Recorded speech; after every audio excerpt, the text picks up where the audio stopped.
দেখছেন দৃষ্টিভঙ্গি, আমি মধুরিমা রয়েছি আপনাদের সঙ্গে। শুরু করছি আজকের ওপিনিয়ন পোল। আজকে ওপিনিয়ন পোলে আমরা আলোচনা করব আসানসোল উত্তর বিধানসভা নিয়ে। কেন এটি ভিআইপি সিট হিসেবে আমরা বেছে নিলাম জানাবো আপনাদের। আমাদের সঙ্গে রয়েছেন পলিটিক্যাল অ্যানালিস্ট সিদ্ধার্থ সেনগুপ্ত, রয়েছেন আপনারাও।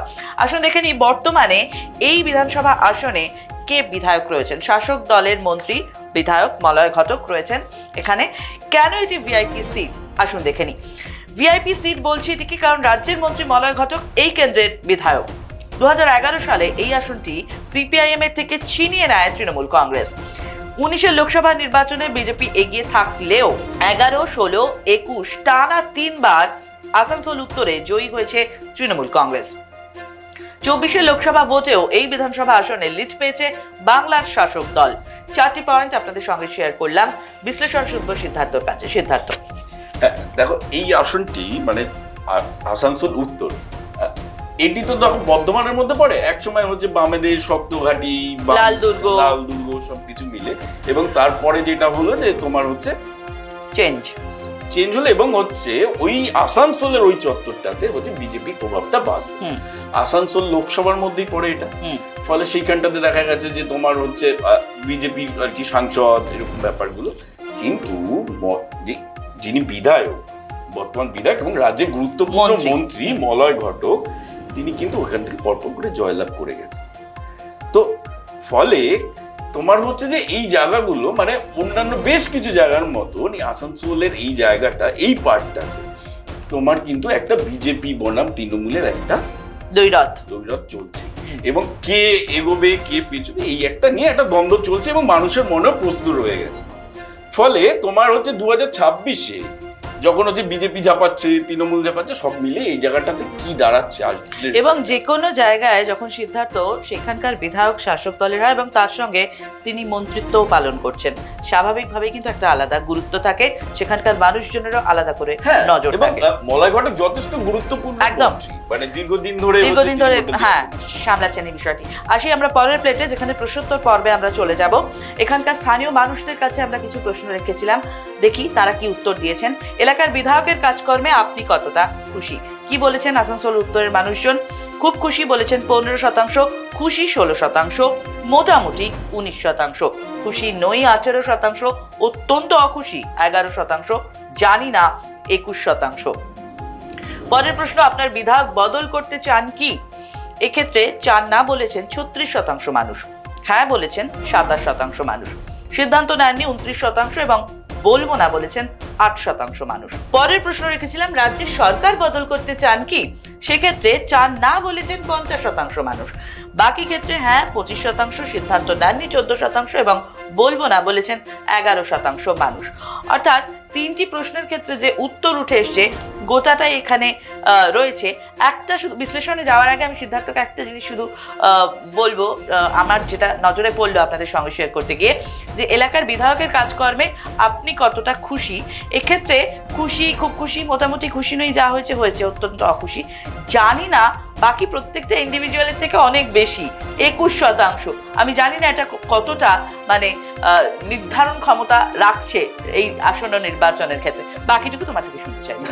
দেখো এটা তুমি ঠিকই বলেছো যে দেখো 21% তো একটা বড়, হ্যাঁ মানে বাকিগুলো তুমি ছোট ছোট করে যদি দেখো, খুব ছোট ছোট ছোট, কিন্তু জানি না একেবারে 21%। হ্যাঁ তোমার দেখো এইখানটাতে যেটা বললাম যে মলয় ঘটকের একটা এলাকায় একটা প্রভাব রয়েছে, তার রাজনৈতিক কর্মকাণ্ড, দীর্ঘদিনের গুরুত্বপূর্ণ মন্ত্রী, সব মিলে তাদের একটা প্রভাব রয়েছে। কিন্তু এই জায়গার যে তোমার চরিত্রটা, সেইটা হচ্ছে বর্ধমানের এই পার্টটা, আসলে এটা তো একটা ইন্ডাস্ট্রিয়াল, এই জায়গাটাতে হচ্ছে তোমার হচ্ছে একটু মিক্সড একটা ব্যাপার আছে। এর মধ্যে ধরো তোমার অবাঙালি মানে অবাংলা ভাষী লোকজনের একটা বসবাস আছে, ফলে স্বাভাবিকভাবে সেখানটা একটা বিজেপির প্রভাব আছে। এবং এক সময় এখানটায় হচ্ছে শ্রমিকদের নিয়ে যেই সমস্ত সংগঠনগুলো, ইউনিয়নগুলো, সেগুলো ছিল, ফলে বামেদের একটা প্রভাব ছিল। সেইখানটাতে তৃণমূল কংগ্রেস এইভাবে চলছে, এবং হচ্ছে পরপর 3 বার হচ্ছে তিনি বিধায়ক হলেন, এবং সেই জায়গাটা থেকে যখন 3 বার বিধায়ক হয়ে গেলেন, তাহলে তার রেজাল্টটা কি, তার রিপোর্ট কার্ডটাতে তুমি কিন্তু দেখো একটা কিন্তু তার প্রতি একটা আস্থা মানুষের আছে এখনো পর্যন্ত, এবং খুশি নই সেই পার্সেন্টেজটা কিন্তু অনেকটাই কম।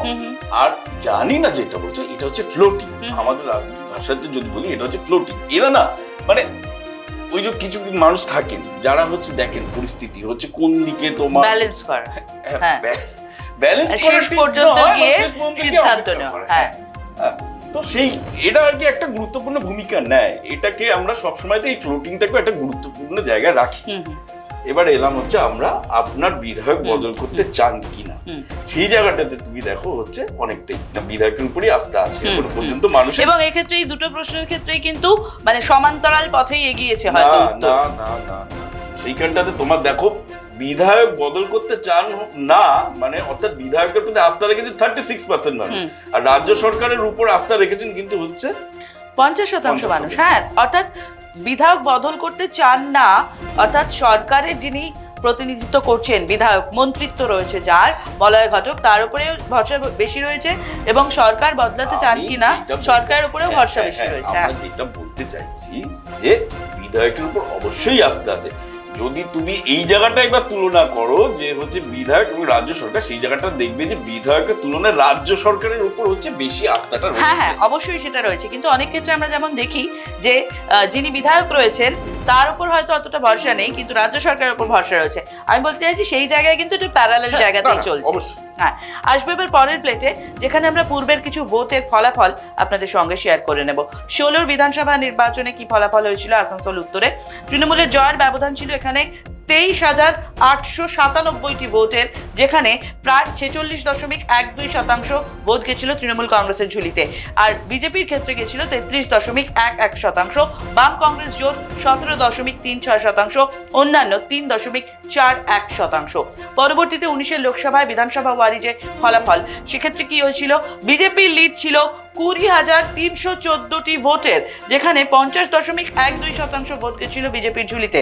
তৃণমূল কংগ্রেস পেয়েছিল 39.73%, কংগ্রেস 1.47, বামফ্রন্ট 5.03 এবং অন্যান্য 3.65%। এরপর আসে 21 বিধানসভা নির্বাচন, যেখানে তৃণমূলের জয়ের ব্যবধান হয় 21,110টি ভোটের। তৃণমূল কংগ্রেসের ঝুলিতে যায় 52.32% ভোট, বিজেপি 41.38%, সংযুক্ত মোর্চা 2.32%, অন্যান্য প্রায় 4%। আসে এরপর 24 লোকসভা নির্বাচন, যেখানে বিধানসভা ওয়ারি যে ফলাফল ছিল, এক্ষেত্রে তৃণমূলের লিড থাকে 4,367টি ভোটের, যেখানে তৃণমূল কংগ্রেসের ঝুলিতে যায় প্রায় 47% ভোট, বিজেপির ক্ষেত্রে প্রায় 45% ভোট, বাম কংগ্রেস জোট 5.80% এবং অন্যান্য 2.77%। 16 থেকে 24 পর্যন্ত নির্বাচনের ফলাফল রয়েছে গোটা স্ক্রিন জুড়ে। বিশ্লেষণ শুনবো সিদ্ধার্থর কাছে, জানবো যে ট্রেন্ড রয়েছে সেটা দেখে আদৌ এই সময় দাঁড়িয়ে এটা বলা যায় কিনা যে আসন্ন নির্বাচনে কি হতে চলেছে আসানসোল উত্তর বিধানসভার ক্ষেত্রে। সিদ্ধার্থ, 2016 থেকে আমরা যদি হচ্ছে 2024 পর্যন্ত দেখি, তাহলে তুমি দেখো হচ্ছে যে 2016-তে আমরা যেটা বললাম যে পরপর, তার আগে তো আমরা 11টা দেখাচ্ছে না, ঠিক তো 11তে হচ্ছে সেই জায়গাটা থেকে তৃণমূলের দখলই ছিল এটা, সেই বামঘাট 11 আমরা দেখেছি পুরোটাই রাজনৈতিক পালাবদল গোটা রাজ্য জুড়েই অলমোস্ট। এবং তোমার হচ্ছে সেই জায়গাটাতে বিজেপির যে উত্থানটা, বিজেপির উত্থানটা কিন্তু অলরেডি শুরু হয়ে গেছে, এবং হচ্ছে বামেদের ভোট ক্ষয়টা হচ্ছে। হ্যাঁ, এই বাম দুর্গ সেইখানটাতে কিন্তু দেখো বামেদের ভোট ক্ষয়টা কিন্তু ধারাবাহিকভাবে হতে শুরু করেছে, এবং বিজেপির উত্থানটাও তত ধারাবাহিকভাবে উঠতে শুরু করেছে। এইবার 2019-এর লোকসভাতে যখন হচ্ছে তোমার দেখো এইখানটাতে ছিল হচ্ছে বিজেপির 50.12, ঠিক আছে, আর সেইখানটায় তোমার হচ্ছে 2024-এর লোকসভাতে সেটা কমে দাঁড়ালো হচ্ছে 44.64। ফলে বোঝাই যাচ্ছে যে বিজেপি, অর্থাৎ বিজেপির যখন হচ্ছে সাংসদ ছিল এই জায়গাটাতে, দুবার করে সাংসদ হলেন, তারপরে আস্তে আস্তে করে 2024-এ তৃণমূল দখল করলো, বিজেপির কিন্তু এই জায়গাটা একটু অবস্থানটা তোমার হচ্ছে একটু খারাপ হচ্ছে এই কারণে বলছি, মানে যে একদম যে বিজেপি, তোমাকে প্রথমেই যেটা বললাম যে যেহেতু এখানটা অবাঙালি পাশাপাশি মানুষজনের বাস এবং হচ্ছে ইন্ডাস্ট্রিয়াল শিল্পাঞ্চল, ফলে এই জায়গাটার রাজনৈতিক চরিত্রটা একটু আলাদা, ফলে সেইখানটায় এই ধরনের রাজনীতির যে ক্ষেত্রটা, সেই জায়গাটা বিজেপির একটা অবস্থান থাকে। বিজেপির খারাপ হওয়ার মূল কারণ হচ্ছে এটা হচ্ছে বিজেপির একটা অন্তর্দ্বন্দ্ব ভীষণভাবেই চলছে এখানটায়, ফলে তার কিন্তু একটা তোমার প্রভাব হয়তো আগামী নির্বাচনে 2026-এর নির্বাচনে আমরা সেটা দেখতে পাবো। পাশাপাশি তো তোমার রাজ্যের যে সমস্ত ডেভেলপমেন্টের কাজ এবং মানুষের ধরো কিছু যে এক্সপেকটেশন ছিল যে এখানটা তোমার বিজেপিকে সাংসদ দিলেন এতবার করে, তারপরে আসানসোলের মানুষ আলটিমেটলি কি পেলে, ওখানকার যে ইন্ডাস্ট্রিয়াল বেল্ট গুলোতে মানে যে ইন্ডাস্ট্রি গুলো আছে তার জন্য কতটা মানে কাজ করলো, সেই কেন্দ্র কতটা কাজ করলো, সেই জায়গাটাতে কিন্তু মানুষের মধ্যে একটা খুব বিক্ষোভ আছে। আমার মনে হয় সেই জায়গাগুলো কিন্তু একটা এফেক্ট ফেলবে হচ্ছে যে তোমার আসন্ন নির্বাচন। আসবে এবার পরের প্লেটে, যেখানে এই মুহূর্তে দাঁড়িয়ে যদি নির্বাচন হয় আসানসোল উত্তর বিধানসভার ক্ষেত্রে, তাহলে ফলাফল কি হতে পারে আসুন দেখে নিই। অন্যান্য সংযুক্ত মোর্চা, বিজেপি এবং তৃণমূল কংগ্রেস, দেখা যাক যে এই মুহূর্তে দাঁড়িয়ে নির্বাচন হলে কার ঝুলিতে কত পার্সেন্টেজ আসে ভোটের ক্ষেত্রে। অন্যান্যর ক্ষেত্রে 0.4%, সংযুক্ত মোর্চার ক্ষেত্রে 0.4%, বিজেপির ক্ষেত্রে 41%, তৃণমূল কংগ্রেস 51%। অর্থাৎ বিজেপি এবং তৃণমূলের ক্ষেত্রে কিন্তু 10%-এর গ্যাপ থাকছে, আমরা সেটাই দেখতে পাচ্ছি। এই মুহূর্তে দাঁড়িয়ে যদি নির্বাচন হয় আসানসোল উত্তর বিধানসভা ক্ষেত্রে, সম্ভাব্য জয়ী তৃণমূল কংগ্রেস অর্থাৎ শাসক দল। এই জয়ের রাজনৈতিক তাৎপর্য কি কি আসুন দেখে নিই। শিল্পাঞ্চলের প্রাণকেন্দ্র এই বিধানসভায় বিধায়কের জনপ্রিয়তা যথেষ্ট। হিন্দি ভাষাভাষী এলাকা থাকায় বিজেপির কিছু নির্দিষ্ট ভোট ব্যাংক এই কেন্দ্রে রয়েছে। তৃতীয় শক্তি এই কেন্দ্রে যথেষ্ট দুর্বল, তাদের শক্তি বৃদ্ধি যে কোনো রাজনৈতিক দলের ক্ষতির কারণ হতে পারে।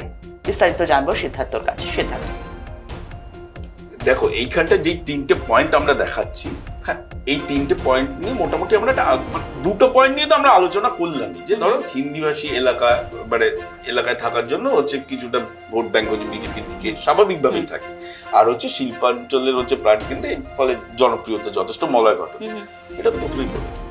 ইম্পর্টেন্ট হচ্ছে তোমার তৃতীয় শক্তি হিসেবে এই কেন্দ্রে হচ্ছে যথেষ্ট দুর্বল। বর্তমানে দেখালাম যে আমরা বাম বা অন্যরা হচ্ছে তো সেই করতে নেই। এই জায়গাটাতে তোমার যদি দেখা যাচ্ছে যে শক্তি বৃদ্ধি যে কোনো রাজনৈতিক দলের ক্ষেত্রে ক্ষতির কারণ হতে পারে, মানে ধরো যদি তৃতীয় শক্তির ক্ষেত্রে একটা পার্সেন্টেজ যদি হচ্ছে ভোট কেটে নেয়, এই জায়গাটায় কিন্তু কোন দিকে যাবে সেটা কিন্তু এখন বলা যায় না। কেন কি না তোমার হচ্ছে তুমি যদি দেখো লড়াইটা কিন্তু অনেকটা কাছাকাছি চলছে, ফলে তার মাঝখান থেকে যদি এখন হচ্ছে কেউ যদি হচ্ছে একটা হচ্ছে ভোট পার্সেন্টেজটা হচ্ছে কারোর দিকে চলে যায়, তখন কিন্তু দুপক্ষের ক্ষেত্রেই একটু সমস্যা হয়ে দাঁড়াতে পারে। মানে তখন আমরা বলাটা সহজ নয়, মানে যে ওই সময়টাতে কোন দিকে যাবে। ওই যে তখন তুমি দেখালে যেটা হচ্ছে যে একটা বড় অংশের মানুষ হচ্ছে ফ্লোটিং 21% জানি না বলেছে, তো ওইগুলো কিন্তু তখন হচ্ছে ফ্যাক্টর হয়ে দাঁড়াবে। শেষ পর্যন্ত দেখা যাবে ভোট বক্সে কি ফলাফল আসে। তবে এই মুহূর্তে দাঁড়িয়ে যদি আসানসোল উত্তরের ক্ষেত্রে নির্বাচন হয় তাহলে সম্ভাব্য জয়ী তৃণমূল কংগ্রেস। কেন, সেই কারণগুলো আপনাদের দেখালাম যে এক্ষেত্রে রাজনৈতিক এই জয়ের তাৎপর্য কি থাকতে পারে। আজকের মতন এই তাৎপর্য দিয়ে এই পর্বটা এখানে শেষ করছি আমরা। আপনাদের ধন্যবাদ যারা আমাদের সঙ্গে রয়েছেন। সিদ্ধার্থকে ধন্যবাদ, আমাদের বিশ্লেষণ জানলেন তিনি। আমাদের ক্যামেরায় রয়েছেন রবিউল ইসলাম। এই পর্বের পরবর্তী ক্ষেত্রে আমরা আসবো মুর্শিদাবাদ বিধানসভা নিয়ে, সেদিনও আপনাদের সঙ্গে চাই।